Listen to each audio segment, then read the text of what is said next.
Welcome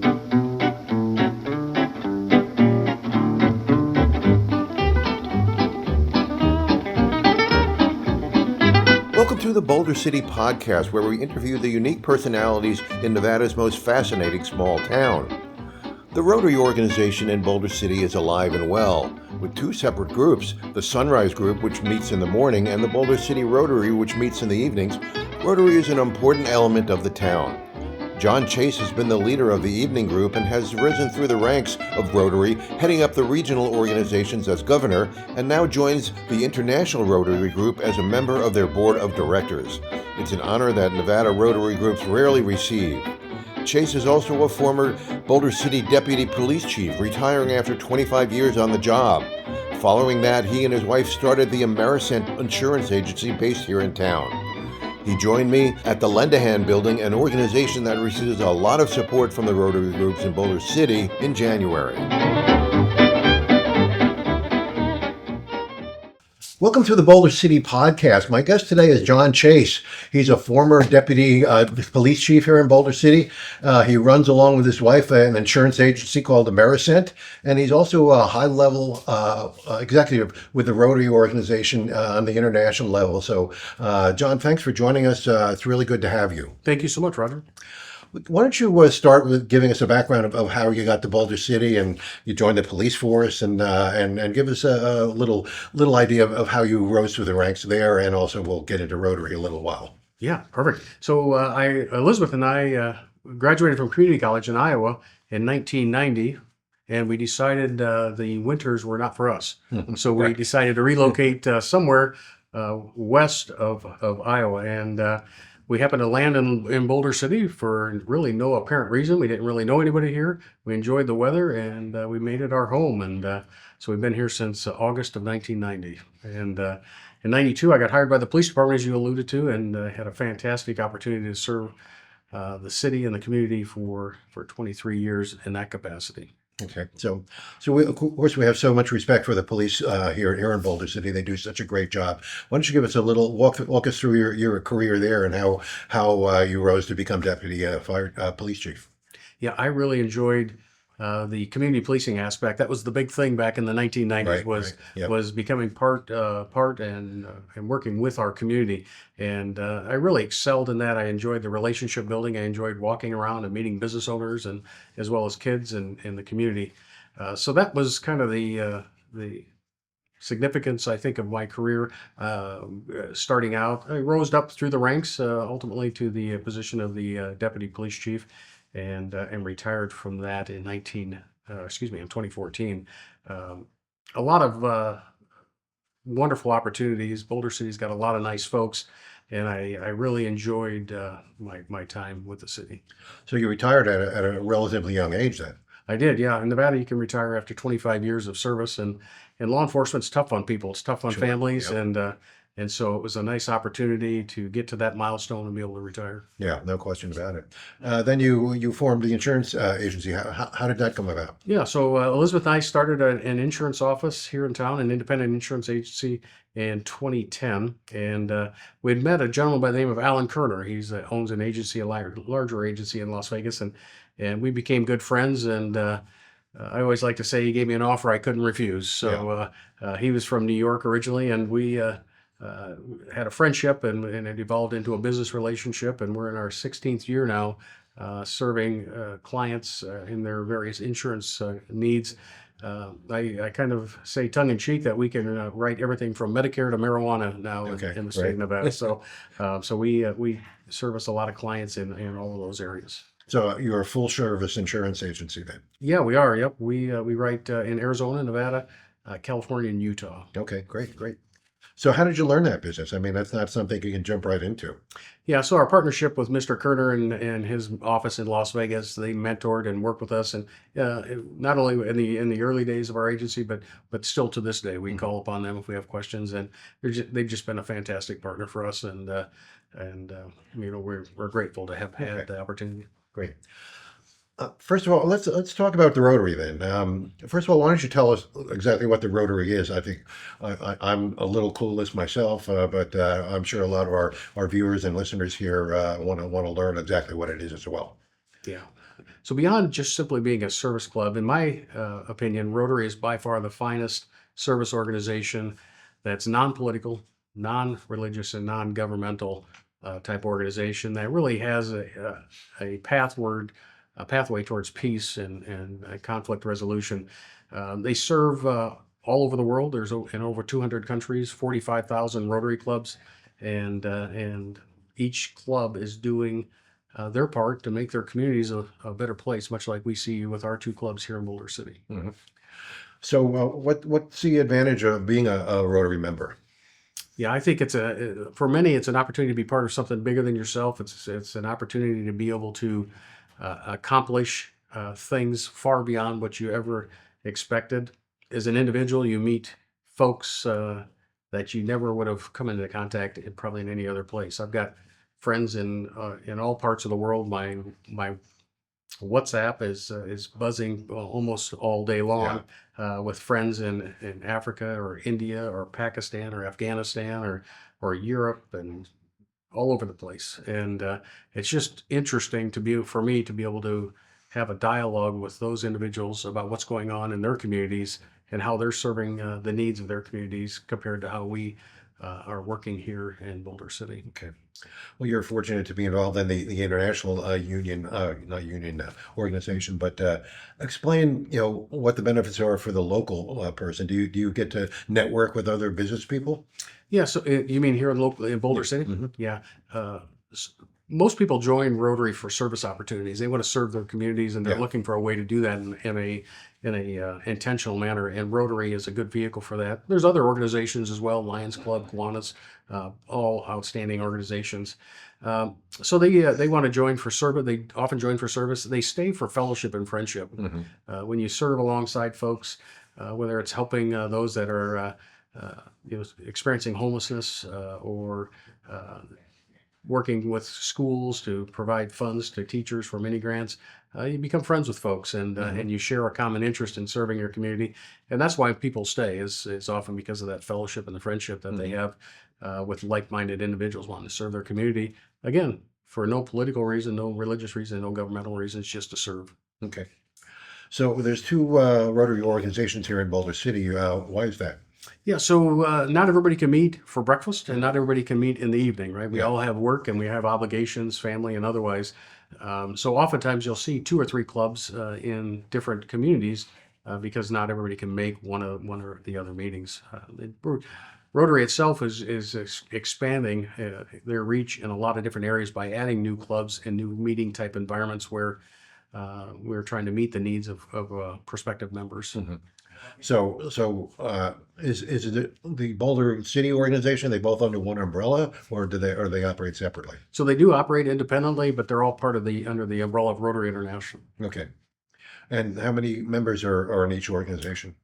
The Boulder City Sunrise is a little bigger. I would imagine there are about 50 or so members. The other club, the evening club, which I'm a part of, is about 25 members. So about 75 to 80 members in Boulder City right now. Okay. So what are some of the activities that Rotary does here in Boulder City? Yeah, they are active in a lot of different areas. Oftentimes where you can find us out on the highway heading towards Railroad Pass. We between both clubs, we have sponsored the Adopt a Highway program, so we're picking up trash there at least quarterly. We provide opportunities for high school seniors to get scholarships. We provide opportunities for teachers to get mini grants so they don't have to take monies out of their own pocket. That was especially crucial and rewarding for me when we did that during COVID.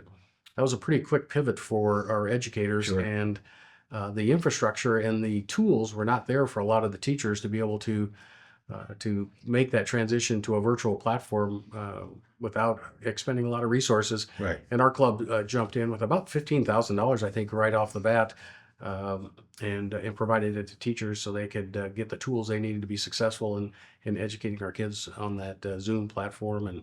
And so that was a fun project, and we continue to do that.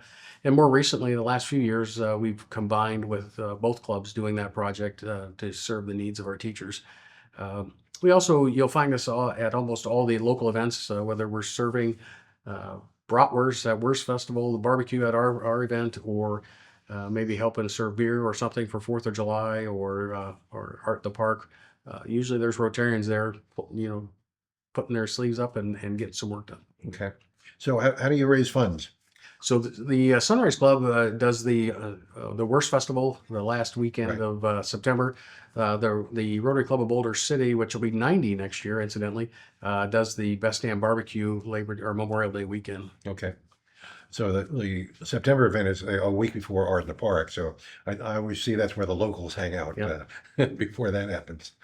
And these are great events, obviously. What kind of organization does it take to run those kind of things? Yeah. So they're just like any other event. It takes a village, and that's why you'll see Rotary Club members from both clubs coming together to help on those. Lots of volunteer effort, a lot of funds, a lot of planning. Our barbecue event we start planning next year, the week after we finish the other one. So Right. we debrief and start planning for the next year. It takes a lot of work to put those together, and Sure. I don't think that's something necessarily a lot of the attendees appreciate is Right. the amount Yeah, of work. sure.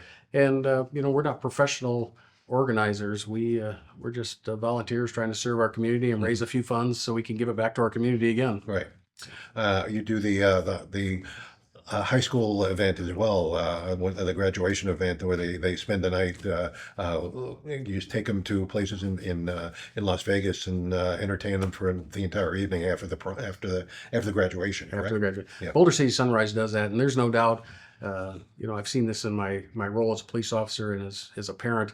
There's no doubt that they have saved lives with that program, Sure. and they spend a lot of money on that to make sure our kids are taken care of on graduation night, and they should be applauded. That's a fantastic program that they've done for in excess of 20 years, and Sure. they're saving lives and making sure our kids are spending their last evening together as a class, having a good time in a safe environment. Yeah, and it's a great event. My kids went through it when they were in high school, and I think one year they went to the Circus Adventure Dome and had a great time down there, and had breakfast on the way back. It was they had a great time. Yeah, it's really the best kept secret. Nobody knows where they're going to go until the day Yeah, of. exactly right. When they get on the bus is when the high school's Right. graduates find out where they're going. So tell us about how you advance in the leadership of Rotary. I know you're head of Sunrise for a while. Were you head of the evening one as well? Yeah, so I'm a member of the evening club, not Sunrise, but yeah. So you like any other organization, you have to start obviously joining, and you're invited to join Rotary more Sure. times than not anymore. And Damon Olerking, who was our urban designer back in the 90s, was the one that invited me along with Roseanne Mealy, who was also a city employee at the time, and I quickly became involved.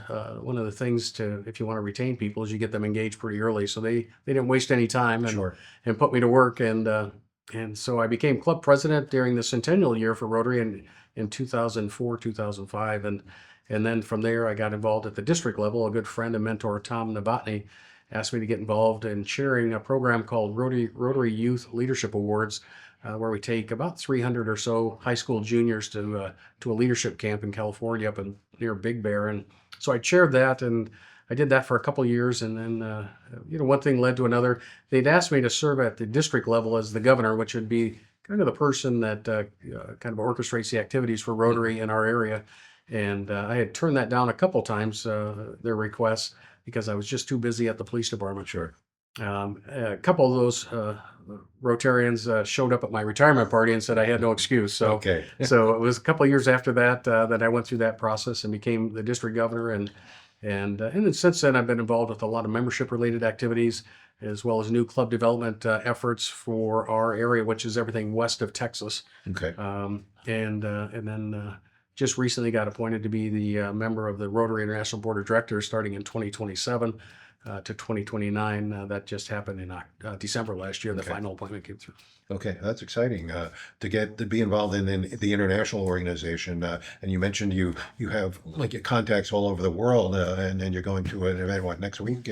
So and these people come in from all over the world. I didn't realize the Rotary had that much of a reach. Yeah, so each club belongs to a district, and there's about 40 to 60 clubs in the district. So our district has what's called a district governor that I mentioned to. So all of these district governors from roughly 530 districts go to Orlando each year for a week-long training program. And so that's where I'll be at next week, is participating in that with them. But there'll be a representative from every district in all 200 countries. And it's a pretty complex organization when you think about 200 countries. Rotary's got employees in many of those countries.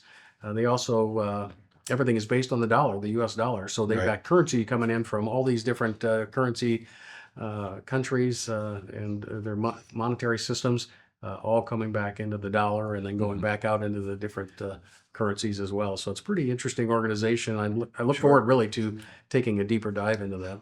Well, you mentioned before we started here that there are people coming from Ukraine and also from Africa. I mean, there must be some challenging nations that are involved in this organization that really need service. Yeah, they all want to do that one thing, and that's serve their community, and they want to do that in an intentional manner, and that's one thing that Rotary delivers on day in and day out, is providing that opportunity to serve your community. And we all have different needs, right? Boulder City's got different needs than Las Vegas. Sure, Las Vegas has different needs than Kiev, so Rotary being there to support them in those efforts is pretty magnificent. Yeah, like, absolutely.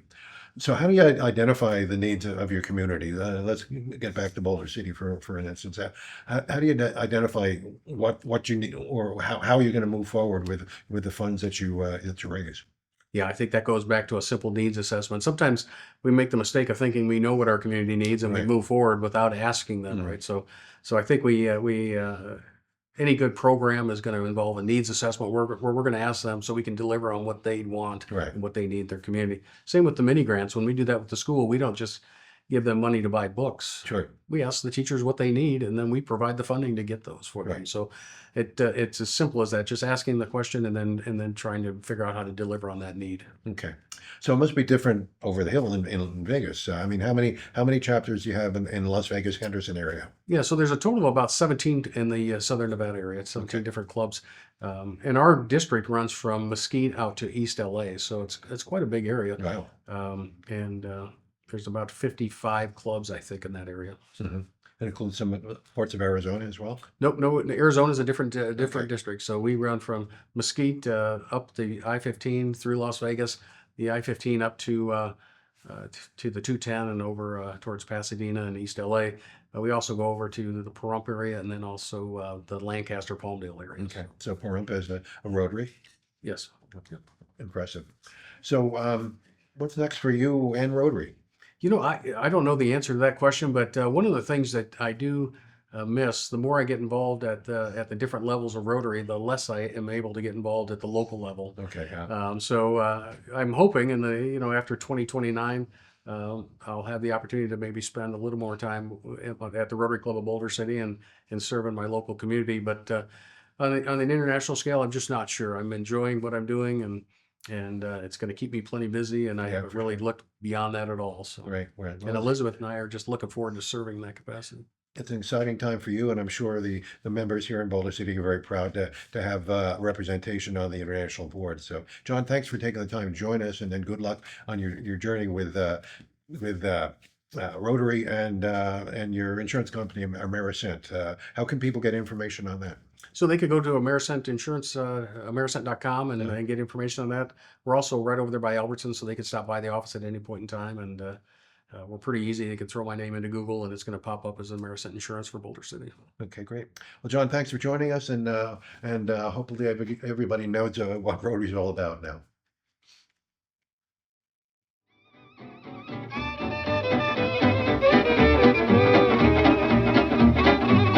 Hope you enjoyed this week's Boulder City Podcast. Special thanks to our videographer, Billy Walker, who is also available for photography and video assignments. He can be reached at info@billywalkermedia.com. Also thanks to Boulder City Social for partnering with us and helping to disseminate the programs. So we'll see you next time on the Boulder City Podcast.